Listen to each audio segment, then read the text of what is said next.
Hi guys, I was asked by a few of my friends to make a video on how I teach the kickback stand based on the new regulations. So the very few steps that I take, it's first of all, make sure that you have a collar at all times on them so you can control their movement. And this same game, we teach it to all of our board and training puppies as well, as to how to go into a down from a standing position, how to go into a sit from a standing position, and how to make everything happen from a standing position, and not to teach them a down comes after a sit, because that creates too much forward motion, which will be scored probably in the signal exercise. So once they're learning, when they're babies and they're learning from standing, just have them standing, and you can lure down by luring the cookie in between their front feet. You can help them if they need help in the back. Right? If they're sitting or standing first, if you're working on sitting, just hold the cookie over their head and make sure that the front feet don't move when they're making the movement. So again, if we're standing, I hold her collar here, stop her from moving forward, sit, and that creates a back up or tuck up sit, right? If I'm working on a stand from a sit, I'm also going to hold her collar so she doesn't move forward or backwards, and I'm going to bring my cookie to her chest and kind of keep her front feet steady in place. It helps when you have a little table. You could also have them sitting. Good. Put a little bit of pressure downwards on their shoulders so they don't move their front feet, and bring your treat into their chest. Okay, so let's do it again. Wait, stop, stand. Good. So that kind of teaches that backwards push from their back feet. Having a table again helps you control the dogs a little bit better and not have to bend over them so much when you're training this behavior. I'm using the steps as a physical barrier here for Enya to work on preventing that forward motion on signals, and that seems to be working perfectly for her. She's off leash, but the barrier itself keeps her from moving forward, and she does a very nice kickback stand and holds back on her downs and tucks up on her sits. Don't do this when you're teaching them to sit or lay down. Go from a sit into a down, because that will create too much crawling forward. Now she does know that that's not correct, so she kind of stood first and then did the down after. You guys notice that?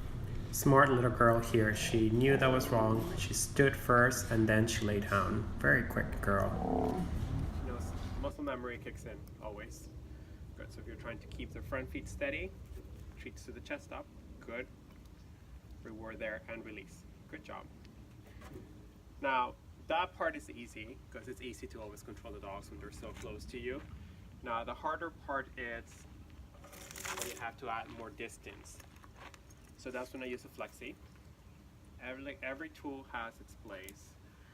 And when you have to get a little farther, usually a flexi helps really well. And having an edge, right, like a table or a curb or something high, so the dogs are somewhat worried of falling off. Come here, up. Good. So bring them right up to the edge.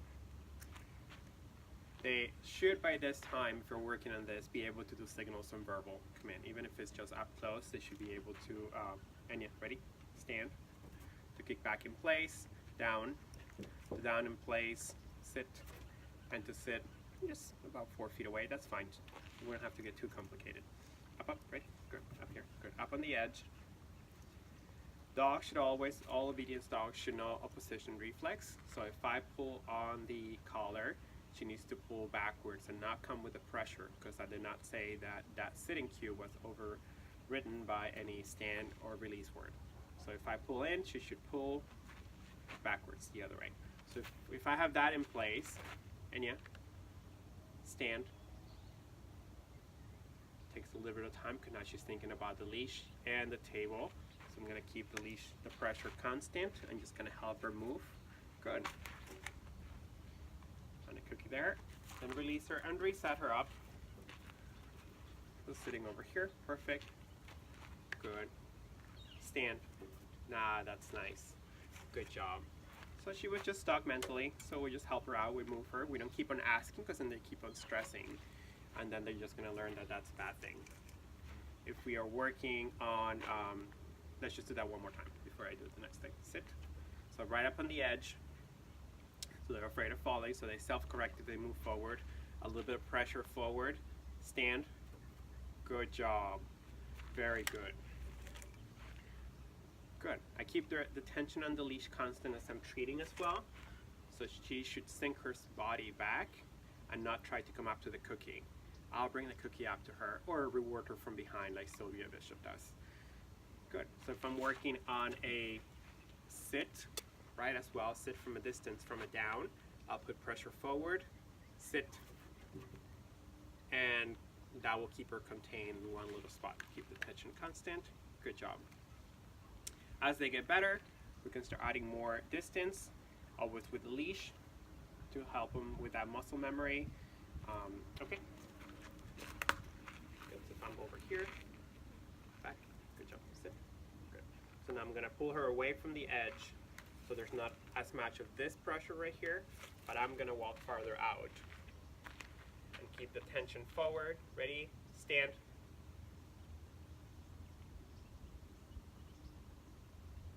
So if nothing happened, then I just come up to it. Good. Help her. Good girl. Doesn't have to be all too rough, you know, just gentle. And we'll do it again. There's no cookies for that one. Sit. Good. She could also be worried about the back of the table. So don't just blame it always on the dog. Stand. That's better. Good girl. Good girl. There you go. Stand. On this little clip, I have Anya standing on a concrete ledge, working on staying perpendicular to me and avoiding any lateral movement that could happen in time. Now to avoid forward motion, which is a very common thing that happens because they're always called up to you, call them from behind. So every time they switch positions, right, if they're going from a sit into a stand, just the fact that you're coming up to them and reinforcing them, they keep on moving their nose this way. See? She's trying to reach out. So this is going to encourage a whole forward movement problem later on. She's also offering her nose up for healing. So try to not reinforce them when you come up to them after that signal happens, because we're having the head movement forward. Instead, Sylvia Bishop has a great idea, which is to come back around the dog and call them to do a front. So if we are doing a sit, right, on a stand signal, so let's say she stood, and then I come up to reinforce her. I'm not going to reinforce her right here. I'm going to go behind her, and she has to hold position. Good. And Yaki. And then do a sit right here on the edge of the table. So let me do it the other way in case it wasn't in frame. Stand. Good. She stood. Wait. I'll walk behind her. If she moves, just help them out. Stand. Stop. Hold them if you can. Good. Call them front, so you came around them. You're behind them now. And Yaki. Front cue, sit, and cookie from behind.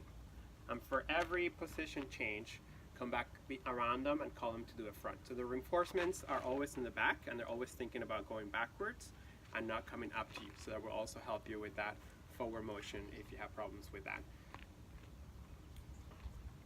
Good. That's helpful. Then share the video and follow us on Notch to a Notch on Facebook, and we're also on Instagram. Take care, guys.